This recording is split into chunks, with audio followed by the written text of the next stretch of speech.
All right, folks, picture this. It's 9 a.m., you got half your team crammed into a conference room, coffee in hand, and the other half is dialing in from home, probably still in their pajamas. The speakerphone's cutting in and out, and you can barely hear what anyone's saying.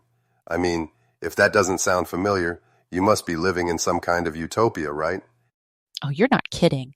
I can't tell you how many times I've been that remote voice, just hollering into the void, hoping someone in the room hears me. It's like, can y'all hear me now? Every 5 minutes. And it's not just us.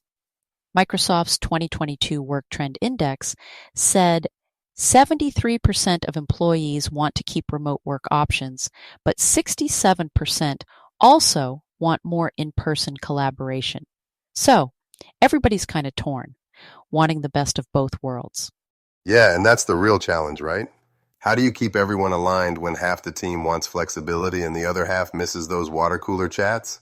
It's a balancing act. But Jody, didn't you have a team that figured out a way to make those remote voices count? It was great. We set up some pretty clear Teams channel protocols, like every project had its own channel, and we made it a rule to document all decisions right there. No more, oh, I missed that in the meeting. Suddenly, folks who were remote felt in the loop. It was a game changer for us. Every voice got heard, no matter where they were sitting. That's the dream, right? Making sure nobody's left out just because they're not in the room. And honestly, that's where a lot of teams stumble. But let's dig into how you actually make that happen, day in and day out. We're all ears, Johnson. So here's the thing. If you want real alignment, you got to go digital first. Treat everyone like they're remote, even if they're not. GitLab did a study, and 42% of remote workers worry they're missing out on collaboration. That's a big chunk of your team feeling left out. Absolutely.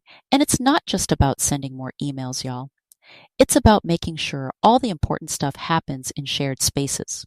Like if you use Teams or Slack, set up channels for every project and keep all the decisions and updates right there. We started recording meetings so folks could catch up later if they missed something. It took a little getting used to, but it made a world of difference. Yeah, and structured check-ins are huge.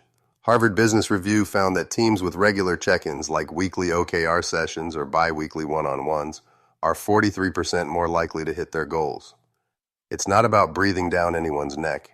It's about making sure everyone's got visibility and knows what's going on. Oh, for sure. I love a good one-on-one, Johnson. It's where you really get to know what's going on with your team, not just the work stuff, but how they're feeling, what they're struggling with, and using project management tools to track progress. That keeps everyone honest. Not just that, but in the loop. No more. Wait, who's doing what again? Yeah, I remember when my team started doing weekly updates in our project tool. At first, folks grumbled, but after a month, everyone was like, hey, I actually know what's going on now. It built a lot of trust and accountability, and honestly, it made me feel like I wasn't missing anything, even if I couldn't make every meeting. Exactly. It's all about making sure nobody falls through the cracks, whether they're in the office or working from their kitchen table. And once you get those habits down, it just becomes second nature. Good point. Now, let's talk about meetings. Because, whew, that's where things can really go sideways in a hybrid setup. I love this idea of the one screen, one voice rule. Everybody joins from their own device, even if they're in the same room. It may seem silly at first, but this way nobody's just a bubble with a name or a voice in the speaker.